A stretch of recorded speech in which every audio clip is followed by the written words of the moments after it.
Welcome into the DNVR Rockies podcast brought to you by DraftKings Sportsbook. Now, new customers, you can use promo code DNVR to place a $5 NBA moneyline bet. And if that hits, guess what? You're going to get $200 in free bets. All you got to do is use promo code DNVR only at DraftKings Sportsbook, an official sports betting partner of the NBA. I am your host, Patrick Lyons, and on today's DNVR Rockies podcast, we have a wonderful and exciting conversation with Stephen Rice of the Fresno Grizzlies. This guy, for the last 2 years, have seen some of the best Rockies prospects around, guys who are going to be at Coors Field sooner than later. Ezequiel Tovar started 2021 in Fresno, and by the end of the next season in 2022, this September, he had debuted for the Rockies. So we're going to have a nice conversation about all those guys and more. There's so many of them to mention that the top 30 list cannot even contain all of them. This really could be one of the best classes that a low A team has had in Rockies history. We'll get to all of that and more. Of course, we should talk about Tovar himself.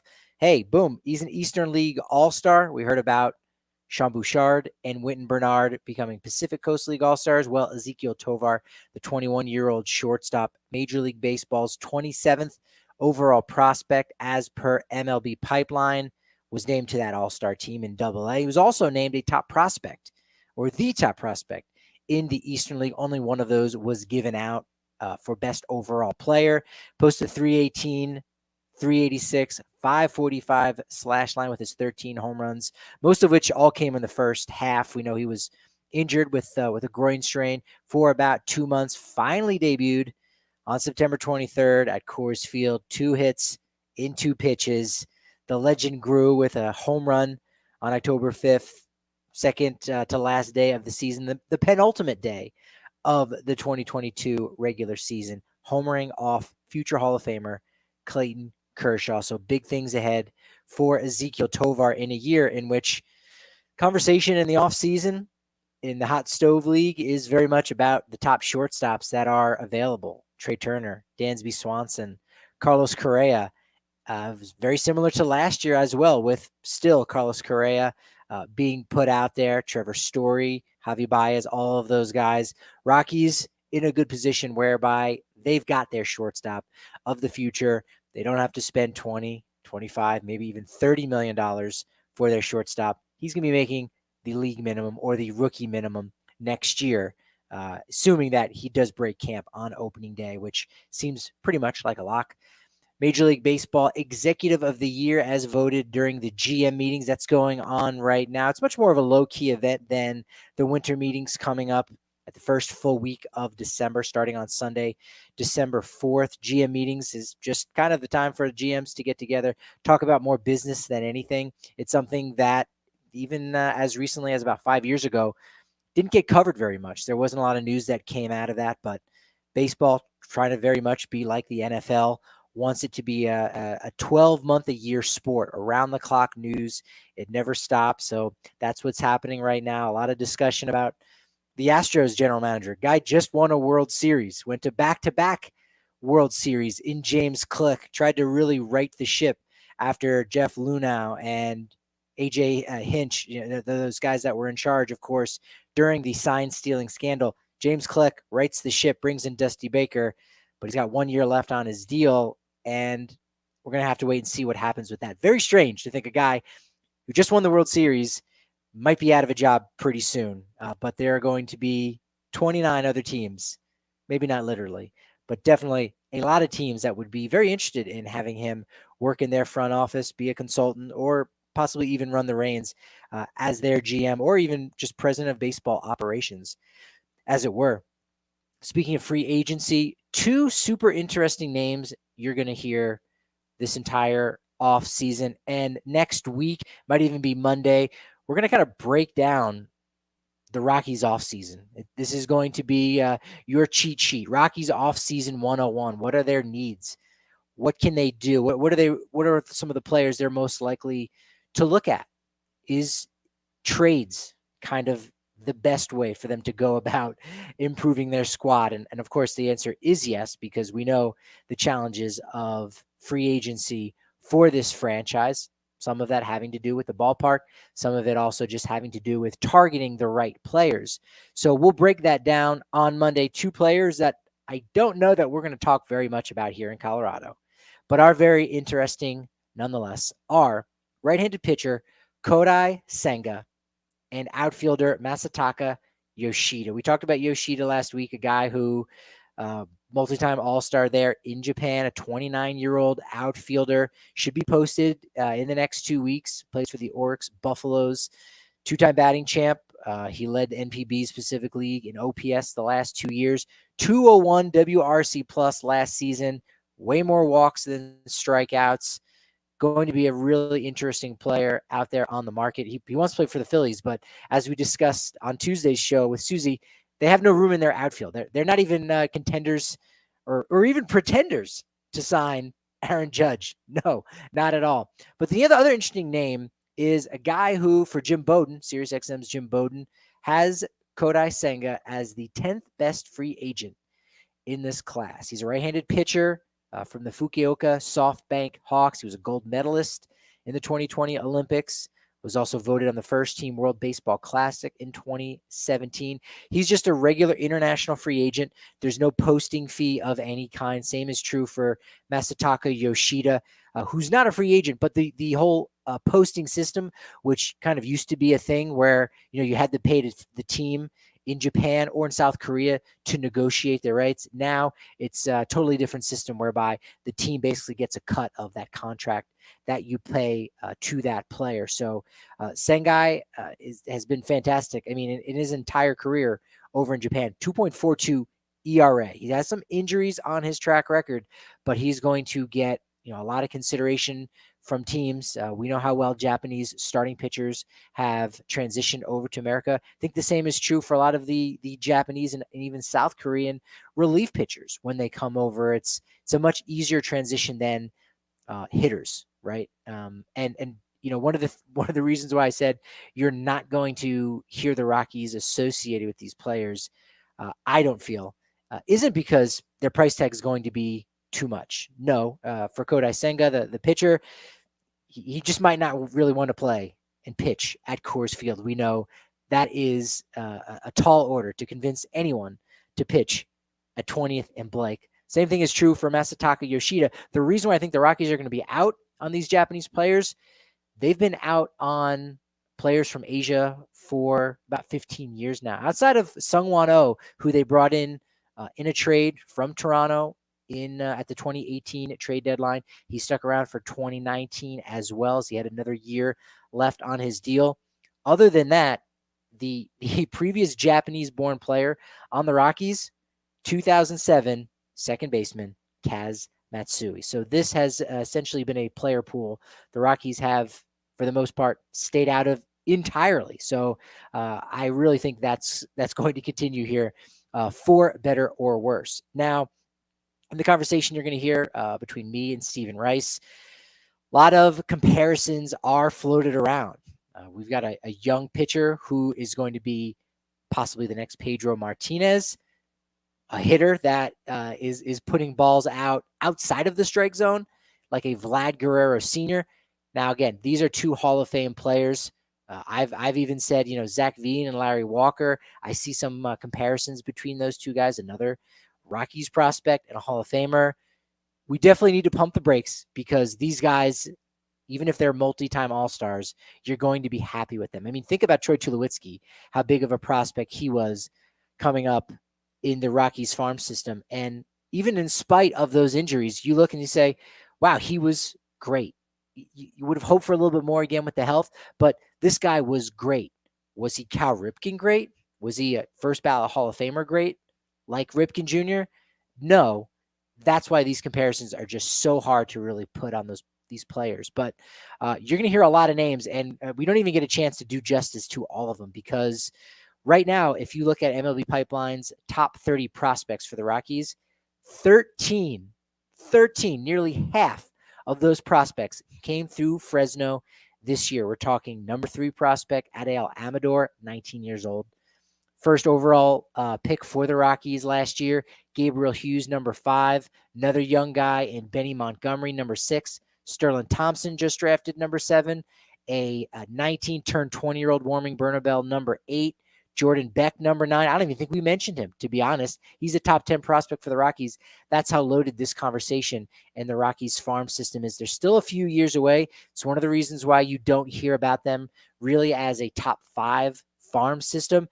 You're starting to hear about them as maybe being in and around number 10 as far as farm systems goes. And again, that's because their players are so far away.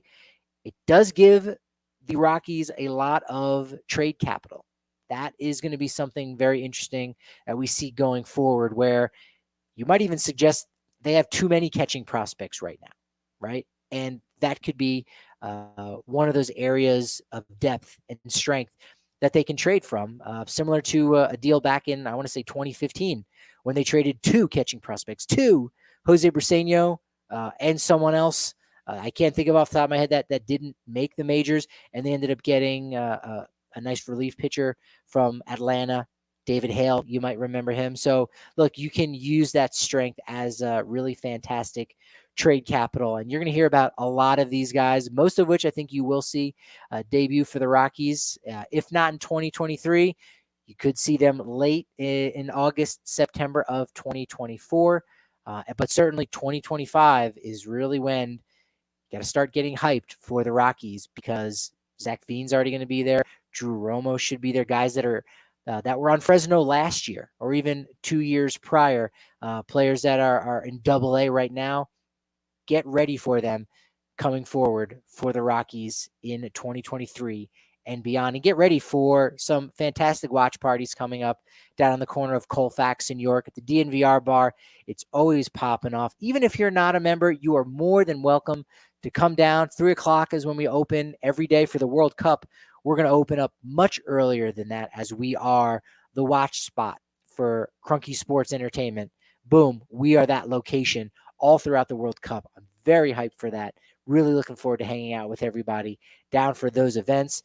But we've got watch parties going on for Nuggets and Avs, including Broncos.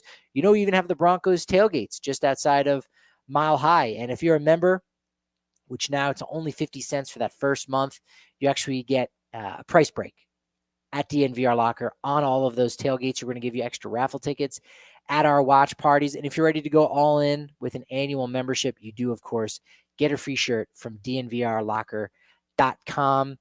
Breck Brew, Broncos country. It's still that time.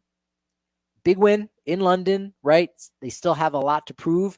But if you're still all in on riding with Russell Wilson, you might as well ride with the hometown craft beer of the Denver Broncos. It's the Broncos Country Pale Ale. Show off that colorful Colorado legacy with the Orange Crush logo. It's fantastic. And it also has 100% Colorado ingredients. It's going to be your go-to for football season. Check out the Breck Beer Locator at www.breckbrew.com to find a Broncos Country Pale Ale near you. And Nuggets fans, you've already been in on the action. If you haven't already tapped in to betting at DraftKings Sportsbook, an official sports betting partner of the NBA, well, we got to let you know that now is a great time to jump in on that action, because new customers, you can turn a $5 NBA moneyline bet, a simple $5 bet, into $200 in free bets if your team wins. They also have got some really cool stepped up same game parlays, which allows you to double your money. You get 100% back in your winnings with the stepped up same game parlays. You can do that each and every day. Today, though, you should download the DraftKings Sportsbook app and use promo code DNVR, whereby if you make any $5 NBA moneyline bet this week, you're going to get $200 in free bets if your team wins, only at DraftKings Sportsbook and only with promo code DNVR. Minimum age and eligibility restrictions apply. See show notes for details. Joining me today all the way from California, so delighted to have this guy join us today, Stephen Rice from the Fresno Grizzlies, head of the baseball communications department. Stephen, great to see you again after finally getting to meet you late in September this past season. Hey, thank you so much for having us. This is amazing. I mean, it was great seeing you guys. It's a little colder than it was when I saw you last in Colorado. I mean, I heard it's some snow over there. Snow, and then on Tuesday it gets in the 70s. So, I mean, that's beautiful. Colorado. I don't need to tell you, and for anyone that doesn't know your backstory, Steven, you are the perfect guy in all of the Rockies world. You're more perfect in the Rockies world than me, I would say. Not to say that I'm perfect, but it's just to say not only are you at the forefront of all these top prospects coming through the system right now, but you're also a Colorado native yourself. You are perfect, Steven. Oh, I mean, I try to be, as much as I can, but it's so funny, growing up in Colorado and now get a chance to work with Rockies prospects and get to meet people in the Rockies system is a dream come true. I mean, I remember when I was a little kid, always, going to Rockies games at Coors Field and being around so many Rockies fans in school, and now get a chance to be a part of it. I mean, all my friends are jealous about it. It's an absolute blessing to be a part of it. Yeah, that's amazing. And you're from the Colorado Springs area, so you've got those Sky Sox memories just like myself. Do you have a favorite Sky Sox moment, or just uh, something that you envision whenever you think of security field? So I actually used to work for the Sky Sox. So I actually was a clubhouse assistant back in the day before I actually worked for the Fresno Grizzlies. So I used to work for Steve Martin in the visiting side. So I actually would get to meet, Carlos Correa when he was coming through the system with the Grizzlies when we were part of the Astros. I got to meet guys like Cody Bellinger, Corey Seager, and then guys that were on rehab assignments from Carl Crawford. That was when he had signed his big deal with the Dodgers. Also getting to meet guys like Nate Freeman, who was has the iconic photo with Jose Altuve. Freeman was the 6'10" guy. Altuve was, his little small self, and so many memories, working with it. But the best thing about security service field was the chance of just being in the altitude and seeing the balls fly. I mean, I saw so many home runs get hit in that ballpark, and now gets a chance to be with college athletes. So still being a chance of part of baseball and seeing the chance of people growing. I mean, so I love Coors Field, love Security Service Field, love the Sky Sox, love the Rockies, everything Colorado. Is the green and black and white and silver, is that your favorite iteration of Sky Sox logos? It's mine. I It have to it buy it. is My favorite. 100%. Oh, it's not even close. I mean, I think when it became blue and red, it was cool, but that's not what what the Colorado Sky Sox were all about. It was all about the green, and that's how I knew it as. So when my dad was coming in as a coach, it was the Sky Sox were green. That's what it was all about. I remember Brad Eldred coming in the green. It looked really, really cool. Yeah, there's a great photo. I think it's one of the cards that Todd Helton has, where it just says Colorado Springs across the chest. It just looks amazing in that script, and it seems way further back than the 90s because it's just so iconic and almost ageless and timeless. I think the other thing that's so iconic about that ballpark too is both teams, when they had to come down to their dugouts, had to walk down a flight of stairs to get down there. There wasn't a dugout and then you get to the locker room. It was straight down a flight of stairs. So I remember just hearing the cleats going down the stairs, and then when it was raining, people were trying to make sure they weren't slipping, and you had to run into the crowd. Part of the getting to the locker room was going through the crowd. So you got a chance to get these autographs from all these amazing players. Yeah, I can. It's funny because I can remember one of the last years that the Rockies were in Colorado Springs. Torrential downpour. I think Chad Bettis was making a rehab start. Him just trucking it up those, concrete steps, going, man, that's dangerous. I mean, he's going up, so he's going the right direction. But oh boy, that's crazy. I remember having to get catcher's gear for Austin Barnes back when he was with the Oklahoma City Dodgers. And I remember going up with his gear. And now remember this, I'm not a big guy at all. So trying to carry a big bag of his gear was just so, so tough. And going up those stairs, I think I tripped one or two times. But yeah, again, going up the stairs versus down the stairs. And luckily, everyone's a lot safer now. And it's a lot safer here at Chancey Park for our players. I love that. Well, you have a great ballpark, as we know, former AAA ballpark. So I mean, it's got that feel to it, very unique in the California leagues. I'd be remiss if we just didn't start in a just very general sense. You guys were outstanding. You won the first half, you won the second half, 83 and 49. Anytime it's 80 something and 40 something, that's just otherworldly as far as winning percentages go. Second consecutive postseason for the organization. That's, I guess, technically the first time as the Fresno Grizzlies that's ever happened. I want to know, how fun was it watching this team, and was it not as fun as people would think, simply because the fact the wins were so lopsided. Plus 208 run differential this season, best in all of the minors. It's funny that you say that. Watching this team was fun, but when we saw that we would have the majority of our coaching staff return, from Robinson Cancel to Steve Solis to Nick Wilson and Mark Brewer, we knew we were going to be in good hands again. Those guys have tons of experience of not only playing in minor league baseball and Major League Baseball, but they also know how to coach very well. I mean, Steve Solis was a former manager, and Robinson Cancel, former, manager or current manager and former catcher as well. So we knew we were in good hands. But when you have so many top 30 prospects playing for your team, you're going to do very well. And I mean, yeah, some games got a little boring when you score 18 runs against Visalia over and over again. But at the same time, too, winning doesn't get old. And that's something that we love here. We've brought in championships when we were with the Astros, when we were with the Nationals. And now it's just time for the Rockies to win a championship, because this is what Fresno is all about: is we win, we build winning teams, we get them to the highest level, and then there's success. We had 5 World Series in a span of 10 years with the Giants, the Nationals, and the Astros. So now it's just a chance for the Rockies to do it. We're all about winning here, and we're so prideful about everything here. The fans got to see some amazing players come through. I mean, the list goes on, and I loved every second of it, man. Yeah, that's been a shift in the organization just a little bit. Instead of focusing on strictly development, we know that's still happening at all levels of the minors, but winning and getting used to what it feels like to win and to dominate and to keep putting that the pressure on the opposing team, even if it is a 22-2 victory, which we're kind of alluding to there, which was amazing. Yeah, there were 13 different top 30 prospects that came through Fresno, and there are almost countless others who we haven't seen on a top 30 list, but are going to be there in the next couple months once they do the next top 30 rankings for 2023. But I think the top of the list has to be 19-year-old shortstop Adael Amador. He was the Rockies minor league player of the year as voted by Baseball America.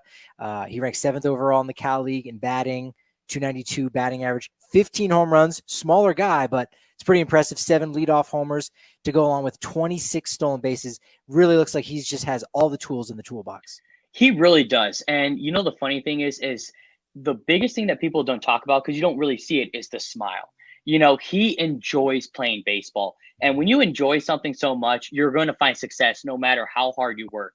And he was a hard worker on and off the field. The batting was there. I mean, for a guy for his stature, he had some pop to all fields. But what was really impressive for me was his ability in the field. And that's something that, you don't see a lot. But a guy that can play second, a guy that can play short, has the ability, has a great backhand, a guy that can read the ball really well, come in and has a big arm for it too. He's turned a lot of double plays for our team. We knew that with him at shortstop, we had a lot of chances to win a lot of games. Guy gets first and third with 1 out. We know that if there's a double play ball and he has to be a part of it, we're going to get out of the inning without giving up runs. And at the same time, too, when you have a guy who has the ability to lead off with that many walks, he tied our franchise record for most walks in a single season. And when you have a guy who can lead off, who can get on base, not only with hits, with home runs, but also with walks as well, it's a recipe for success. The rest of the guys just know, all right, he's going to get on. He might steal a base. For all we know, guy second with nobody down, we're going to score 50, 60% of the time, 100%. Yeah, 415 on base percentage. That's a number that obviously jumps out at you, especially having that kind of discipline too at the lower levels where, hey, there's some swing and miss. That's okay. You're making hard contact. Hopefully those numbers improve. He's already has that really keen eye, which is something you can't always teach right away. You had 2 guys that contributed in a major way in that first half before seeing them move on to some really solid second halves. Hunter Goodman warming Bernabel. For Goodman, 36 homers across 3 levels, most long balls in the Rock system in 2022. What was there? I don't know if you have an actual date, but was there a month that you go, when's this guy going to get called up? Look, I want him here all year long, but shoot, he's way better than this level. It wasn't even a month. It was the first week of the season. Wow. Okay, so let me tell you this. So second game of the season, we're facing the Stockton Ports. We hit 5 home runs in that game, and you also alluded to warming Bernabel. Both those guys did go deep in that game. But he hit a home run to right center field, and the ball hit our manual scoreboard out in right field. That's about 370 or so. But to hit it on the fly, and I remember the guy who runs our manual board out there calls up to our press box and goes, I've never seen a ball hit that hard in my life. And this is a guy who's been around AAA ball players. And when you hear a guy who's seen enough baseball to say a comment like that, you know you have something special. And that was the second game of the season. And the rest of the week, he kept hitting home run after home run, goes off to San Jose where the ball doesn't fly, and he's hitting home run after home run. And I'm thinking to myself, all right, he's not going to be here that long. It got to the point where it was like, hey, if he's not going to get called up, we might as well just keep having him have some fun out here. But he was so much fun to watch. And again, another guy who smiled all the time. His family, his girlfriend would come to games. So he had the support system with him. But the cool thing is, besides hitting home runs, this was a guy who also knew how to play multiple positions. From behind the plate to at first base, you saw his defensive prowess grow every single game. At first base, I remember there was a game at Visalia, and he took a hard ground ball, and he had reflexes that you don't really see nowadays. I don't remember if you watched this past World Series. Trey Mancini came in and played that defensive play in the ninth inning, made that huge play. And Hunter Goodman made something very similar against Visalia, and I just go, not only does he have the power, but he has the ability in the field to do something like that. It's scary. And when you have the other side of the diamond, when you have Warming Bernabel, who started last year, he started 2021, he came in 2021 at the end of the season, and he kind of was an up and down player. And I'm thinking to myself, okay, he's still 19, at that time. He has a long way to go to figure it out. And then he comes around this year, and he just had everything going well for him. Again, we're at Visalia. We're in extra innings. It's 50 degrees. I'm shivering. I'm wearing 4 layers on me. And he hits a 3-run home run to left field, and everyone just sees it go. And we all look, and we're like, okay, this guy has some power that you just don't see at this level or at that age. And to know that he has pretty much solidified that third base position for the lower levels of the system, it's scary. Both these guys are so much fun to watch. And seeing what they did after they left Fresno was even scarier. As you said, with Hunter Goodman and his home run tallies. I mean, we're going out to Hartford in late August, early September, and you're hitting balls out to deep left field with that kind of power. Come on, man. He's been fantastic this entire season. Yeah, you're absolutely right. And I am beginning to think that you've become a true Californian if you're saying 50 degrees you're freezing. So yeah, they've really made me bad out here when it comes to it, guys. That's all right. Another one of those young guys who stepped up in place, because again, win the first half, you win the second half. You're doing that without Hunter Goodman. You're doing that mostly without Bernabel. Yanquiel Fernández, another one of those young players. Bernabel turned 20 this past year, but Fernández, still 19 years old, 109 RBI. We know he got a lot of opportunities, but he couldn't have gotten that many where you don't luck into 109 RBI to lead the California League. Absolutely. Yanquiel Fernández is a man among boys. Yeah, as you said, 19 years old, but he has a body type similar to Yordan Alvarez, another former Grizzly, just won a World Series with the Astros, has the body type and has the swing to it. And one thing that I noticed about him, the first half he was good. Don't get me wrong. He had his RBIs. But in the second half, Nick Wilson worked on his swing, and he was able to hit pitches to left field more efficiently than I've ever seen anybody from the left side of the plate. This was a guy that was using his lower half so efficiently and so well that he'd be swinging at pitches that were not even close to strikes and being able to put them out there for base hits to left field, using his ability, using his lower half so well, trusting his hands to go after a pitch and be able to get to pitches that you would not expect a guy at 19 years old to get to. And his power, I mean, he'd hit a home run. You just knew from the start that it was going out. The swag ability is there. This is a guy that has all the talent in the universe to be able to consistently get 100 plus RBIs at every stop along his journey to Coors Field. And 109 RBIs, as you said, it is a franchise record for us, something that's been held for a very, very long time. And to be able to do it at 19 years old says something about what he's capable of doing. And let me just tell you, next year, you're going to see a very cool baseball card with Yanquiel Fernández on it that I think everyone's going to love. So stay tuned for that one. That's going to be something we're going to bring out next year. Yanquiel Fernández is excited. He already gave his okay on it, and I know you guys are going to love it as well. Oh, wow. That's a teaser right there. Yeah. I'm down for that. You said it was like a baseball card? It's a baseball card. Yeah. Okay. All right. Yeah. Yeah. We will definitely keep our eyes and ears out for that one. Yeah, because Fernandez, real special guy. Almost sounds a little bit from the clips that I've seen and from your comparisons, almost like a young Vladimir Guerrero Sr. The way he was able to kind of hit balls out of the strike zone and do it impactfully.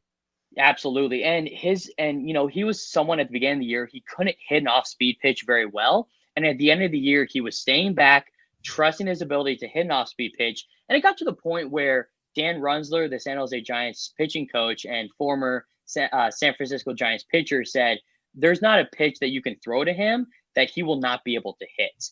And when you have a guy who has that kind of talent and that kind of caliber saying something like that at 19 years old about a player, I mean, the sky's the limit for this kid, and he can field a little bit too. So those are some serious compliments. And if I can compliment anyone right now, it would have to be Game Time Tickets. They do an amazing job getting you in on the 50-yard line, courtside, behind home plate, especially when you wait up to 60 minutes closer to the first pitch. You can get up to 60% off the valuation of those tickets. It's fantastic. You should use the link in our description to save. It helps us out.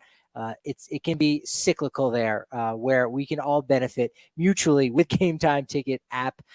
Join over 15 million people who've downloaded the Game Time Tickets app to score the best seats to all your favorite events. And if you can't go to the events, you're having a little barbecue at home, grilling up, making something on the stovetop, whatever it is, make sure it's Hassel Cattle Company, HASSELL Cattle Company. .com. They can ship anywhere in the U.S. in just days. It's the blue-collar American Wagyu because it's top shelf and it's affordable. It's great. It can fit your budget and your recipes.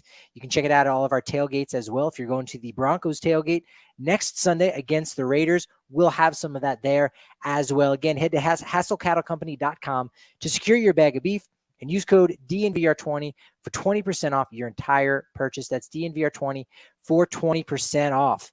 Well, Steven, I want to talk about pitching, but we still got to talk about Benny Montgomery. Had a share of unfortunate injuries, but puts it together late. Player of the Week award there late in September. How great was it for him to kind of get his professional career going and also doing it with a bang? I mean, everybody on the Grizzlies had almost a career year. Again, this could be a 2-hour conversation.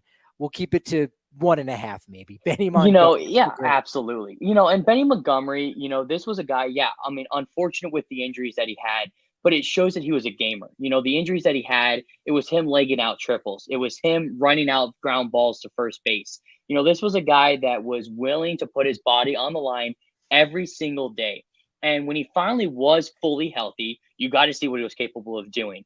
He tied a franchise record for most doubles hit in a game with 3, and he did it in 4 innings. I mean, when you think about a guy who's, again, under the age of 20, every single guy we've talked about, they're young, talented players. And Benny Montgomery, just out of high school, still getting his feet wet, and he's hitting the ball for power to opposite fields. He's hustling the second base. He's making plays in center field. This guy has so much ability. Player of the month for September is the perfect way to end your rookie campaign in professional baseball.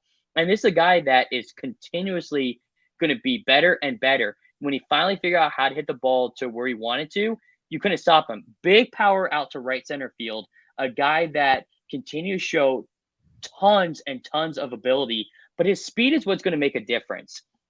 This is a guy that he can hit he can bunt, he can hit a hard ground ball into the hole, and he'll beat out the play almost every time because he's that fast. And when you have a guy who's 6'4" that has the ability to run down the way he does, you have no chance to stop a guy like that too. He's the perfect number 2 guy to have in your lineup. He can hit for power. He can hit for, in different spots on it too. I mean, he hit over 400 in his final, 20-something games for us. I mean, this was a guy who had all the ability in the world, and he's a lot of fun too. Benny Montgomery was so much fun to talk to. Big energy guy, and a guy that I could see roaming center field for a very long time in Coors Field for the future. Yeah, fun is a great way to describe him. I remember in spring training, there'd be a line of kids, and he'd stop to sign for each and every one of them, covered in sweat, glove on top of his head. He was beat, but he signed, smiled for all of them. Going back to the baseball cards, he signed some of them, and he has little drawings on it. Very fun. And I like what you threw in there because I think that's been his, biggest calling card is that the defense is first, and then whatever you get, offensively, again, it's going to come. It's going to develop over time. But the glove, the range is already there. Arm also really solid. How was his defense overall in center field, patrolling the outskirts? He got to baseballs that I don't see a lot of people getting to. There was one game we were dressed up as the Fresno Lowriders, one of our alternate identities, and he ranged out to center field on a fly ball from I believe it was Grant McCray, and he ranged out to deep center field on McCray's ball, and he went up against the wall and he made a catch and he banged against the wall and he hung on to that baseball. And first of all, to be able to get back on a baseball when you're playing somewhat shallow center in our ballpark is pretty impressive. But then trusting your body and trusting your size to get up against the wall and hang on to a play like that is pretty uncanny to do. I mean, it's something you don't see happen by a lot of people. And as I said, he's willing to put his body on the line every single day. Kind of a Jim Edmonds kind of play that I saw right there. And this is a guy too where he got to baseballs, but that arm was very impressive. No one was really willing to take a chance when someone was tagging up from third base. And when you can say something like that, it's great. I mean, our team probably had the best arms out of any minor league team out there. I mean, from Juan Guerrero to Yanquiel Fernández to Benny Montgomery, all of our guys had really good arms to the plate, and it stopped a lot of teams from taking chances against us. And I think that's what helped with the run differential, helped our pitching staff. And, Benny Montgomery is just a part of what this whole future of these Rockies are. We'll kind of wait and see if he'll be like Brenton Doyle, win a minor league Gold Glove award. If not this year, certainly has to be a favorite next year. There is somewhat of a roster crunch right now in the Rockies farm system. Rule 5 draft coming up next month on Wednesday, December 7th, November 18th, kind of that day. They're already clearing room. We saw the Sam Hilliard trade on Sunday. Guys we haven't mentioned that need to be placed on the 40-man or else they're available for the Rule 5. All 4 of these guys are gamers and are players that some teams might be thinking about. And if they don't get on the 40-man this year with a year next year in Spokane, they could work their way on. Juan Guerrero in the outfield, second baseman Juan Brito, Brian Castillo, and closer Angel Shavili. I mean, all 4 of those guys, they're not going to get a lot of airtime, but those are 4 dudes that any other year we would be talking probably a lot more about. Let me tell you right now, Juan Brito could possibly win MVP for the California League. That's how good of a season he had. And he did it under the radar, and he had almost as good of a year as Adael Amador, as good of a year as Yanquiel Fernández. Juan Guerrero made the play of the year. He was number 1 on SportsCenter for the top defensive play this year. I mean, those 2 guys alone did so much damage for us on the offensive side and on the defensive side. And yeah, same first name, but if they don't get added, I'm scared that someone is going to take them and they're going to find a gem, because both guys have great attitudes off the field.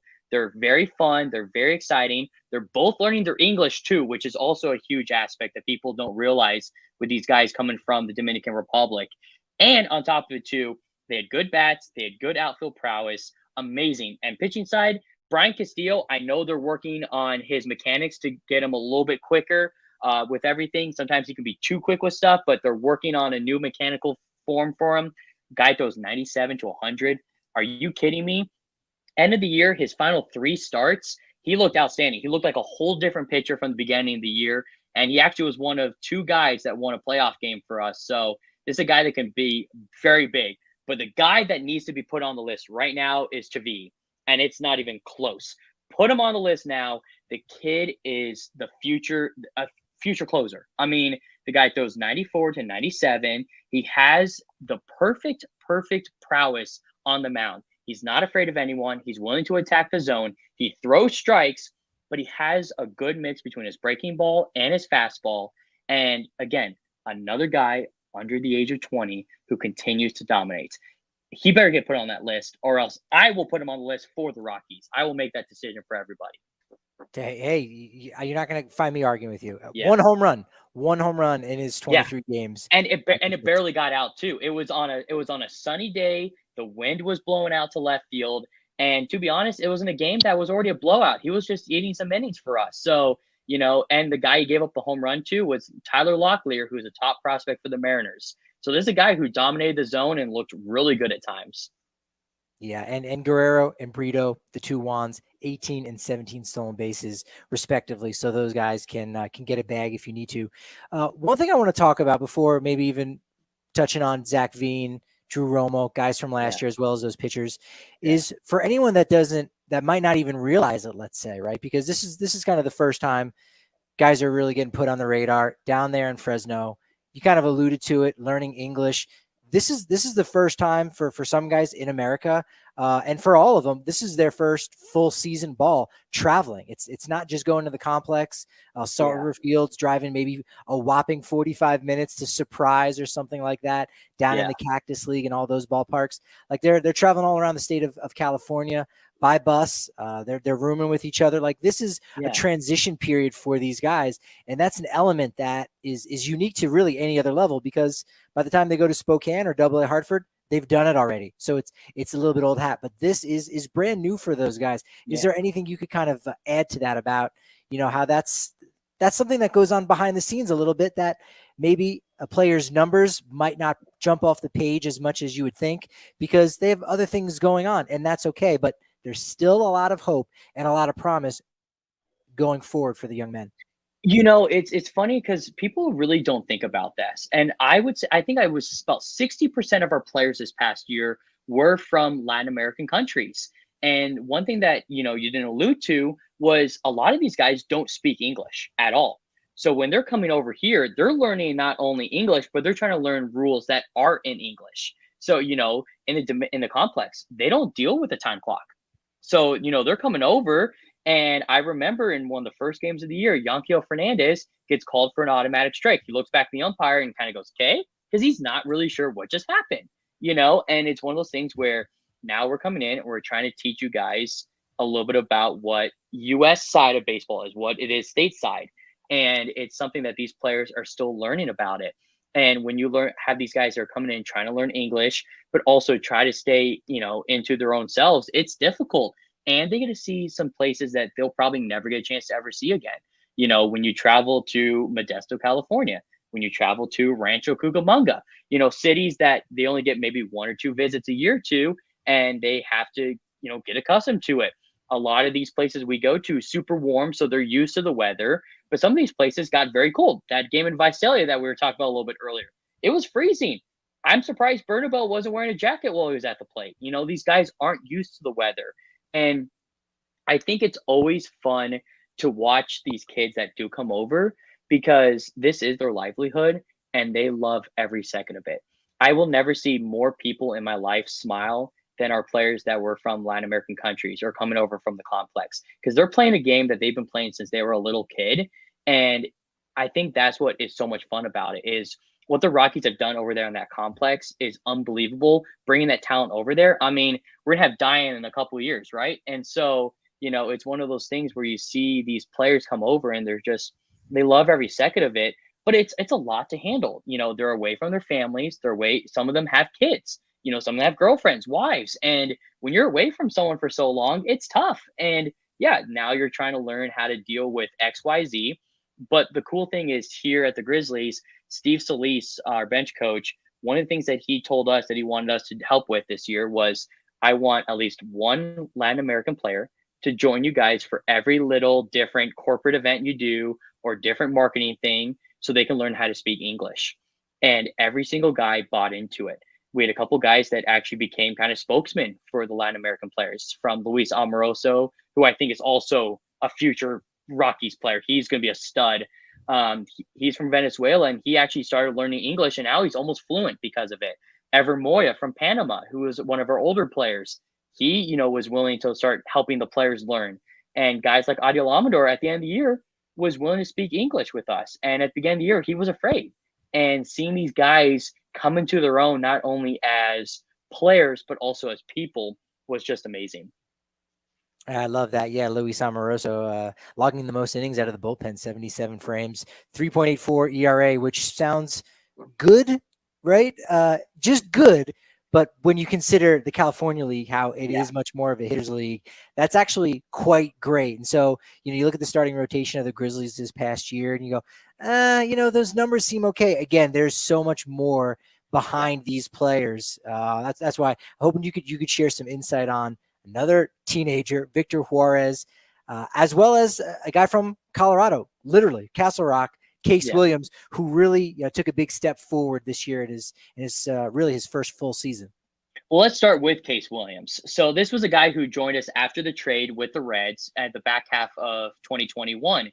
And when he came over, he only won one game among his starts. And this was a young kid who is now dealing with his second trade since he's been drafted, and really didn't even have a full year under his belt before he finally came back over here.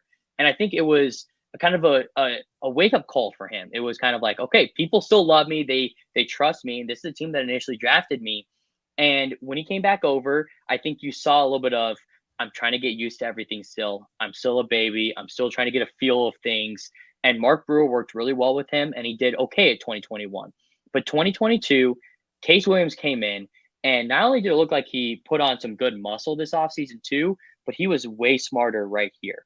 And I think that's something that people don't think about is a lot of pitching is just mental. And Case Williams found a way to be very, very strong. When things weren't going well, how can I get out of that situation? Oh, man, I just walked a guy with, back in 2021, he'd walk a guy and all of a sudden it implodes on him. Now when he walks a guy, the next guy hits into a double play ball. How am I going to change my perspective on when things are going bad or when things are going good? And he got confident. And there was one point this year where I was talking with him and he goes, I'm ready for my next step. When am I going to go to high A? When am I going to go to double A? Because he knew that he was at the right path with it. And he led our team in wins, and he wasn't here the whole year. But again, another young guy who's been developed correctly, who's going to continue to get stronger up here, has a good fastball, so much fun to watch, a good presence on the mound, and another good guy off the field too. Our clubhouse manager said that Case Williams was one of his favorite guys all year because of his willingness to help around the clubhouse, but also his willingness to be strong on the field as well. And then Victor Juarez, this guy, let me tell you right now, there are not a lot of guys who play Little League Baseball, have that success, go and play in professional baseball, and continue to show that dominance. And I don't know if you've ever seen the picture, Patrick, of the young Victor Juarez in Little League, but is the cutest thing in the universe. But this is a guy who, if he gains about 15 pounds of muscle, grows into his body a little bit more, is going to be a sensational pitcher. He commanded the strike zone, has 3, maybe even 4 top-notch pitches. When you have the grade scale, I would say that 3 of his 4 pitches are grade A level, and I think that's crazy to say about someone that's that age. His curveball, in my opinion, was the best curveball in all of single A. And his fastball, even though it only reached about 92 to 93, it was thrown for strikes. It was thrown down in the zone, and he didn't get beat with it that much. Yeah, his ERA was a little bit higher, but in the California League, yeah, the ball is going to fly a little bit in some ballparks. He had a couple outings that didn't go well, but this was a guy who dominated, and he trusted his stuff, and he threw strikes. And at this level, to say that you're throwing strikes consistently as much as Victor Juarez was, you're going to be successful. This was a guy that all of our coaches said should have been one of our pitcher of the years, if not the pitcher of the year in the California League. Yeah, so many great guys there that were dealing. I mean, Jordy Vargas, you got to see a little bit 18 on the other end of the spectrum. A guy like Jaden Hill, who's you almost think of him as more of a finished product. Obviously, he had to come back from the Tommy John surgery, but a guy with a great pedigree, should have been a first rounder had he not had the elbow issue there at LSU. Like you got the full gamut of those guys this past year. And then not to mention the guys from the 2022 draft class. If you weren't spoiled enough, you say, oh yeah, you're going to go to the postseason and you're also going to get a chance to see Sterling Thompson, Jordan Beck, Gabriel Hughes. I mean, again, this was a year that you could go back and look and say there were more future Rockies on this one team here in 2022 than any other low A season in their 30-year history. Yeah, I mean, the plethora of players that we had that range from everything. I mean, a guy you haven't even mentioned yet, McCade Brown. This is another huge talent guy. The guy has the size and the stature already that he could be pitching up in Coors Field and be just fine. Now, he had an injury at the end of the year, but this was a guy that would have been a game one starter. And this is a guy that you can trust to help your back end. I mean, Jordy Vargas is, I'm going to say it right now, is the next Pedro Martinez. And I will put my money on it right now that Jordy Vargas could be the best of all the bunch. And he's 18 years old. I mean, you're thinking about the amount of players that we had here. And to our fans that never got a chance to see these players, I hope that you get a chance to watch them in a couple of years when they're dominating Coors Field, because that's how many of these players are going to be here. And all these guys are not only good players on the field, but off the field as well. And it's something that the Rockies are really big about. Chris Forbes, Jesse Stender, a lot of the things that they teach these guys are how to be good people off the field. We never had to deal with issues, outside of the field. You never had to worry about getting a good interview from the guys because they were willing to do this. They were willing to sign autographs. You talked about with Benny Montgomery signing with the kids. But Jordy Vargas, Jaden Hill, I mean, the rotation that we had at the end of the season, Gabriel Hughes coming in to pitch a playoff game for us, I mean, we were literally blessed. And yeah, I mean, it stinks that we didn't win a championship with this group, but this is a group that knows how to win. Now they have the playoff experience. They're going to go up to the higher levels and continue to build with that same group together. And it's going to be fun to watch. And what I'm most excited about to see, though, is the group that's going to follow even more. Because I heard that there's even more players coming from the complex who, again, got to championship games. The Arizona League team that lost the Giants in the championship team. These are guys who have won at every step that they've had. And it's scary that they all are here and they're going to be in the future in the big leagues. It's unbelievable. Yeah, last year's Fresno team is now in Spokane or was in Spokane. Yeah. In 2020, now they're going up to AA. Diane George, you said, another one of those big prospects coming stateside. And for a guy like McCade Brown, again, you could look at his ERA and go 5.22. All right, well, it's a hitter's league. But the two numbers that I like most, strikeouts, he led the team 118, only walked 23. That's a 5-to-1 strikeout to walk ratio. So for every one guy he walked, 5 he struck out. So, I mean, balls are put in play, but he's striking guys out as well. Like, that's amazing. And that's the big thing, too, is he threw strikes. And you're going to give up hits and you're going to give up runs. And that 5.11 ERA, 2 of his games, he gave up 8 or more runs. So if you take out those 2 games, he has a sub-3. And he had a Pitcher of the Year award in June. So this is a guy that dominated on every little step that he had, and he grew into be a number 1 guy, and that's what's crazy about is he joined us halfway through the year, became a number 1 guy, had the trust of the rest of the rotation, had a great work ethic. He was the one guy in that team where I was like, if I had a bit of your work ethic or how you prepare for a game, I'm going to be successful. I would have been the best thing pitcher possible if I had his preparation that he did for every game. That's outstanding. That's amazing, Steven, man. Thank you so much for your time. Incidentally, wait, Zach Veen, hold on real quick. You saw him last year. You saw what he's able to do this year. He's tearing up the Arizona Fall League. Before this past month, 0% chance he's on the Rockies opening day roster. And maybe I'm overhyping it. I'm up to 3%. It's not a lot. Look, it's still a long shot. But 3%, are you taking, do you think there's a better than 3%, less than 3% chance he's on the opening day roster? You know him a little bit better than I do, but he will not take no for an answer. He's forcing his way up to Coors Field sooner than later. Let me tell you right now, Zach Veen is going to play for the Rockies and he's going to play for a long time. Let the kid grow at AAA. Let him go hit all the home runs in Albuquerque first. Let Brenton Doyle get his charge first in the big leagues. Then let Zach Veen come along and do his thing. But first, let Zach Veen go have some fun at Isopes Park. I know they don't have the hill out in center field now, but let him go enjoy some home runs out there first, and then let him come and join the second half of the season. I'll say 4%, just to be a little bit higher than you on that. See, here you had me going down to 2.5 because you're like, all right, you're really talking up AAA. I'll go to 2.5. Now you're going to 4. You're raising. I'm going to 4. I'm going to raise the ante to 4%. I think if he comes on, has a good spring training. I mean, you have to, right? I mean, with what he's done and the ability, and he's shown it every single step of the way. I mean, give the kid a chance if he comes in and dominates in spring training. But you got to stay healthy, Zach. Stay healthy. Remember where you started in Fresno, so don't forget about the little people in Fresno. That's right. No, he won't. Hey, Ezekiel Tovar did it in spring training in 2022. Get your tickets now. Salt River Fields.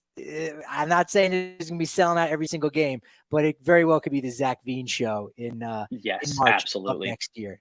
Absolutely. Steven, this is great. Let folks know where they can find you at on Twitter, and obviously the Fresno Grizzlies website is absolutely amazing. Yeah, absolutely. You can find me on RiceCakes20. I'm on Facebook. I'm on Instagram. I'm on Twitter. Add me. We can talk baseball all the time. You can also find the Fresno Grizzlies at Fresno Grizzlies, our website, FresnoGrizzlies.com. Come check out a lot of the amazing articles about all these players we talked about. And if you ever want to chat about it, give us a call. And we'd love to talk about how you can come down to Chukchansi Park and watch your future Fresno Grizzlies. I tell you what, I mean, if you're home for the holidays, we'll have to buy you beer down at the DNVR bar. Like that's a given. We'll have a wonderful. That sounds great to me. That's it. You're a perfect ambassador for the future of the Rockies, because man, it is definitely on its way. Appreciate you you joining us, and again, Steven, really appreciate your time. Thank you so much, guys. I appreciate it. There you have it. 4% chance now for Zach Veen to be on the opening day roster. And you know what? The number actually just went up to 5%. Why? Because just now, Wednesday, late morning, Zach Veen, your Northwest League MVP, led the league in stolen bases with 50 runs scored, was among the league's top 5 in RBI, on base percentage, in OPS. He did touch AA late last year, did not fare terribly well, but he's more than making up for that right now in the Arizona Fall League. So it's already increased 5% chance on that opening day roster. And hey, look, if you're looking for something to do tonight and you're missing out on baseball, head over to HBO or HBO Max on Tuesday night. The Say Hey Willie Mays documentary debuted, celebrates his charismatic playing style, and dives into all the complexities of his status as a black celebrity in the civil rights era. He's 91 years old and is involved in some of those interviews. So that's something pretty neat. Need to watch that myself. Haven't yet, but you got to make sure you check that out. And make sure you check us out on Twitter at DNVR_Rockies, as well as at Patrick D. Lyons on Twitter. We'll be back tomorrow because momentum, is only as good as your next show. So we'll see you tomorrow at 11 a.m. on the DNVR Sports YouTube channel.